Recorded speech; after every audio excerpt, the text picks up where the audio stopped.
Intentemos algunas aproximaciones respecto de los ámbitos de aplicación de las leyes generales de procedimiento administrativo. El artículo primero de la Ley 19.549, federal y local, de procedimientos administrativos en el ámbito nacional, insisto, establece que las normas del procedimiento que se aplicarán ante la Administración Pública Nacional, centralizada y descentralizada, inclusive entes autárquicos, con excepción de los organismos militares y de defensa y seguridad, se ajustarán a las propias de la presente ley y a los siguientes requisitos. Dicha cláusula se complementa con una previsión establecida en el artículo 2, inciso A, segundo párrafo. La presente ley será de aplicación supletoria en las tramitaciones administrativas cuyos regímenes especiales subsistan. Otro tanto establece el artículo primero del Decreto Ley 7647 para la provincia de Buenos Aires. Se regulará por las normas de esta ley el procedimiento para obtener una decisión o una prestación de la Administración Pública de Buenos Aires y el de producción de sus actos administrativos. Será de aplicación supletoria en las tramitaciones administrativas con regímenes especiales. Y a su turno, esta es, a grandes líneas, la misma letra que contempla la Ordenanza General 267 del año 80 para el ámbito municipal. Las normas de esta Ordenanza General regularán el procedimiento para obtener una decisión o una prestación de la Administración Municipal y el de producción de sus actos administrativos. Será de aplicación supletoria en las tramitaciones administrativas municipales con regímenes especiales.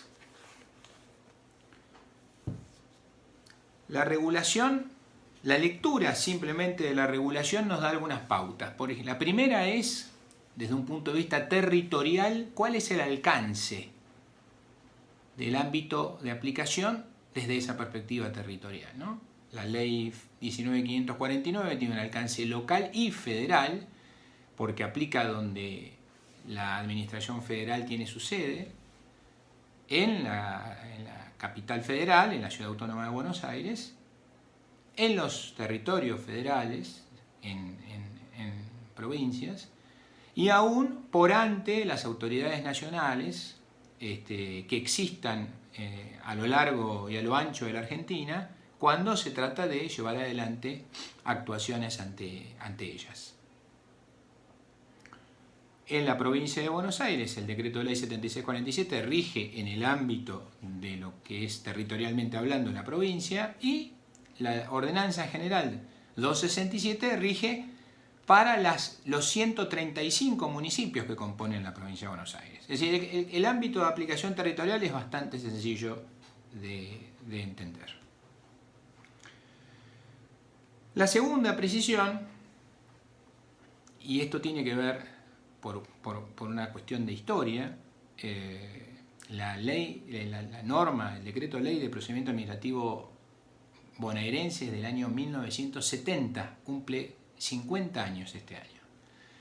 Y la ley nacional es del año 72, esto es, tiene 48 años.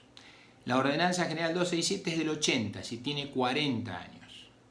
Los invito a pensar el transcurrir, el devenir histórico, tanto en términos de reforma constitucional, en relación a las reformas que ha habido sobre el Estado y la concepción sobre el Estado en todos estos años, sobre el propio crecimiento, la propia dinámica que ha tenido el procedimiento administrativo y el derecho administrativo en general. Por eso es que se habla de que el derecho administrativo es un derecho en formación o un derecho in fieri. Ciertamente, estas normas concebidas en aquella época han abrevado o han adscripto a un criterio subjetivo. ¿Qué quiero decir con un criterio subjetivo? Que establecen o se establecen para regir el obrar de el sujeto administración pública central y de los sujetos administraciones públicas descentralizadas. Es decir, la concepción imperante en la época era que era la administración pública la que ejercía función administrativa y por tanto era la única que estaba regida por el derecho administrativo. Esta concepción hoy en día es pasible de críticas. Y las críticas no son solo dogmáticas, sino que son propias de prestar atención a cómo son las cosas en la realidad. Y entonces la crítica, permítanme brevemente señalar que las críticas podrían tener un análisis de, en alguna medida, la norma de procedimiento o las leyes de procedimiento se quedan cortas o son restrictivas o restringidas si es que tenemos a la vista quiénes son los sujetos que desarrollan funciones administrativas actualmente. Y el ejemplo más conocido por ustedes quizás sea la situación de los poderes judiciales y de los poderes legislativos, cuando no es que administren justicia o legislen, sino cuando llevan adelante toda su actividad de organización o su actividad de infraestructura, ¿no? Cuando compran papel, cuando nombran o remueven a su personal, cuando adquieren o locan un edificio para actividades de un órgano. Ciertamente esas actividades no son jurisdiccionales o legislativas, son propiamente administrativas desde una perspectiva material u objetiva. Sin embargo, es claro que la letra de las leyes que circunscriben su aplicación a las administraciones públicas las excluyen. Con lo cual yo no puedo predicar una aplicación directa de la ley de procedimientos administrativos al ámbito del Poder Judicial o al ámbito del Poder Legislativo, pese a que en los poderes judiciales y en los poderes legislativos también se ejerzan funciones administrativas. Primer problema, dentro de lo que es la estatalidad. El segundo problema es que ya nos alejamos un poquito de la estatalidad y pensamos que existen personas públicas no estatales. En la provincia de Buenos Aires incluso con jerarquía o con reconocimiento constitucional, artículo 41. Hablo de los colegios, de los consejos profesionales y también de las cajas de seguridad social o de previsión social para los profesionales, para las diversas profesiones. Ustedes saben que la policía profesional ha sido delegada transestructuralmente a favor de distintos colegios o consejos. Se ocupan de la policía de la matrícula, de matricular, de ejercer la policía, de controlar, y eventualmente de sancionar e incluso de excluir de la posibilidad del ejercicio de la profesión al profesional que hubiese cometido una falta muy grave. A su turno, los regímenes de la seguridad social, de las profesiones, operan al momento de las jubilaciones, de las pensiones o el otorgamiento de algún subsidio en las condiciones que están previstas en las reglamentaciones. Pese a que cuando llevan adelante ese cometido público, que es la policía o la seguridad social profesional, ejercen funciones administrativas, también no estarían alcanzados, digamos, por el ámbito de aplicación de la ley. Finalmente, lo mismo acontece con los concesionarios de servicios públicos, que alguna vez pueden ser personas estatales. Podemos tener descentralizados estatales que operen un servicio público, no sé, se me ocurre ahora Aguas Bonaerenses o Aubasa, que es el concesionario de las autopistas, por ejemplo, La Plata, Buenos Aires. Pero también los hay privados. EDELAP es un concesionario de un servicio público privado. Cuando EDELAP tiene que resolver aspectos de la relación distribuidora de energía eléctrica con los usuarios, ejerce funciones administrativas. Entonces, desde esta perspectiva, pareciera que la ley, de cara a la realidad, ha quedado en su concepción corta, restringida, limitada, porque solo contempla su ámbito de aplicación con un criterio subjetivo respecto de las administraciones públicas. Y todas estas otras figuras que acabamos de mencionar estarían excluidas de ese ámbito de aplicación, pese a desarrollar funciones administrativas. Pero por otro lado, ahora le vamos a criticar lo contrario, esto es, resulta excesiva. También resulta excesiva porque dentro de las organizaciones públicas, lo que sería dentro de lo que son las administraciones descentralizadas, vamos a encontrar organizaciones de tipo instrumental. Esto es, las empresas estatales, en diversas formas, ¿no? La sociedad del Estado, sociedades de economía mixta, de participación estatal mayoritaria, no importa. Las formas a mí no me preocupan tanto en este momento, sí me interesa que vean que se trata de entes instrumentales que gestionan objetos comerciales, objetos financieros. Represéntense el Banco Provincia e imaginen que quieren ustedes obtener una cuenta corriente o tener una caja de ahorros o constituir un plazo fijo. Imaginen que van ante una expendedora de combustible de YPF a adquirir nafta. Si comparo la labor del banco o del Banco Nación, sería lo mismo, o de YPF, con lo que hacen bancos privados o expendedores de combustible líquidos privados, ¿no? No advierto diferencias. Pero no advierto diferencias no solo en la materialidad, sino que no advierto diferencias en el régimen jurídico de esas cuestiones específicas. El Banco Provincia y el Banco Nación están sometidos al Banco Central y a las normativas del Banco Central. Es decir, no pueden hacer otra cosa, no pueden hacer lo que quieren. Y desde esa perspectiva, pareciera que no se justificaría exigir el tránsito por la Ley de Procedimientos Administrativos a una entidad si bien estatal, instrumental, de carácter industrial, comercial o financiera, cuando estamos hablando de lo que es propio del giro del negocio. No hablemos de cuestiones de control, de organización, que obviamente, por ser públicas, están regidas por el derecho administrativo y por el procedimiento administrativo a su turno. Pero si pensamos en el giro de la empresa, el giro de la empresa nos lleva necesariamente al derecho privado, al derecho financiero.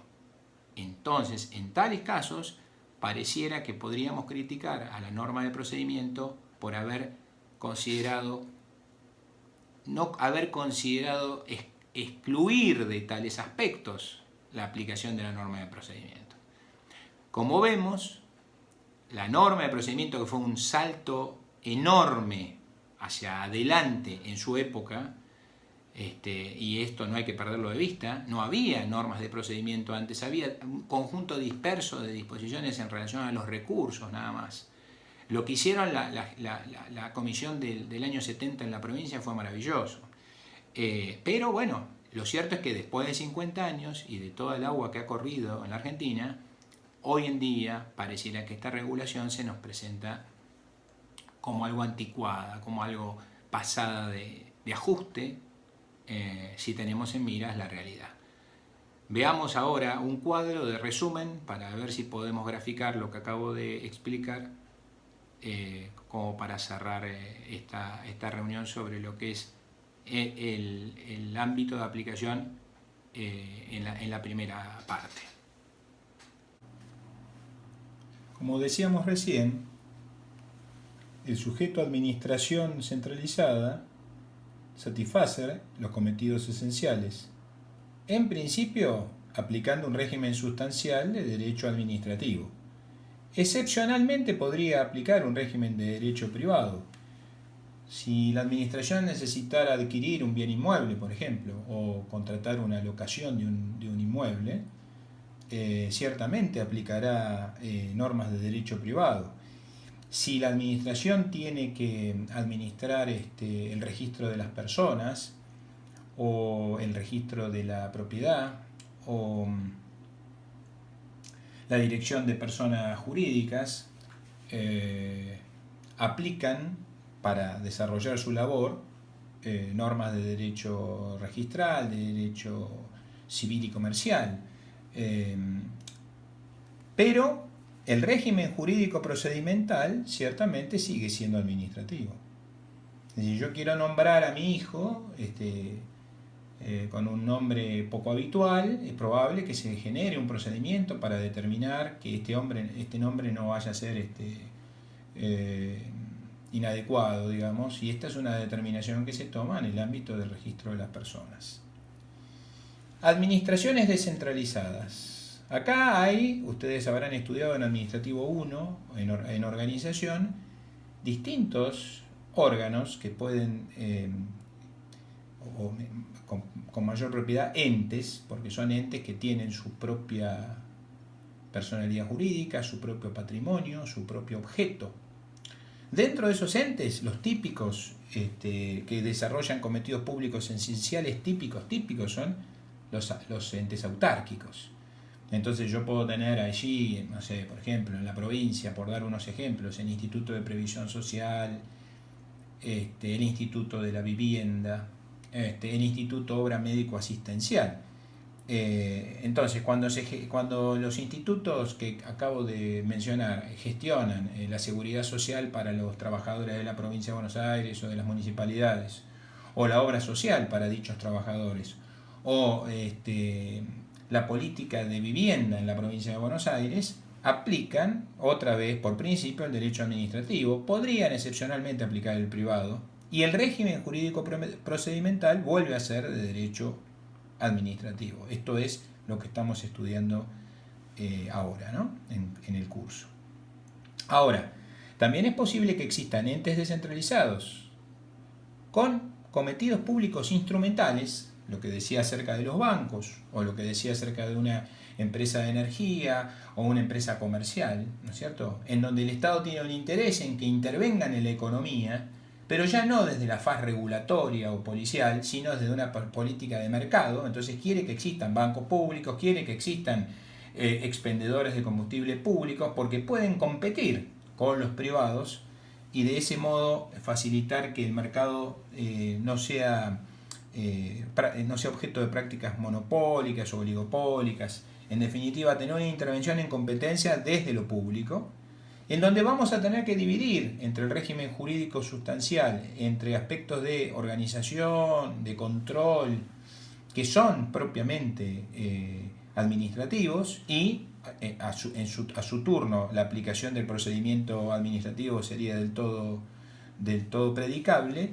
pero por otro lado tienen la gestión de la encomienda que tienen al ser creados, que en general va a estar acá establecida o regulada por el derecho privado, tanto en los aspectos sustanciales como en los aspectos adjetivos. Privado, que con esto quiero decir civil y comercial, puede ser financiero, no administrativo. Y entonces acá advertimos un primer defecto, que es: existen organizaciones descentralizadas a las cuales en un aspecto no les sería aplicable el derecho público, ni sustancial ni formal. Pasamos entonces a las personas públicas no estatales, y acá damos los ejemplos de los consejos, los colegios profesionales y las cajas. Cuando ejercen funciones administrativas desarrollan un cometido público esencial, claramente, y obvio que la regulación sustancial y la regulación adjetiva tienen que ser administrativas. Ahora, en los demás aspectos de su gestión, insisto, colegios o consejos profesionales, cajas de previsión social para profesionales, el derecho que rige es el derecho privado. Yo no puedo predicar que los empleados del colegio de abogados sean empleados públicos, ni puedo predicar que sean aplicables al colegio de abogados en su organización normas de derecho público. Serán las normas que están en su carta orgánica, en su ley orgánica, y las que la propia entidad se dé a consecuencia de su autonomía. Normalmente esta gestión va a estar regulada por derecho privado, privado civil y comercial, derecho laboral, el que fuese. Y a su turno algo parecido podríamos predicar respecto de las personas privadas que ejercen funciones administrativas. Hacíamos referencia a los concesionarios de servicio público, por ejemplo, EDELAP acá en La Plata. Entonces, cuando ejerce esa función, cuando presta el servicio y cuando se relaciona con los usuarios, está regido EDELAP con el régimen sustancial administrativo que rige esa concesión como distribuidora del servicio público energético eléctrico, y debiera tener una regulación administrativa que, en definitiva, hiciera aplicable de una manera directa o por lo menos supletoria el régimen de procedimiento administrativo. Pero no podríamos predicar lo propio en relación a los demás aspectos de su gestión que vuelven a ser de naturaleza privada. Espero que este cuadro les pueda haber graficado un poco y con esto poder ir cerrando una primera aproximación, más allá de que tienen ustedes una guía preparada sobre este tema, subida a la cátedra, y tienen algunos artículos también sobre el particular.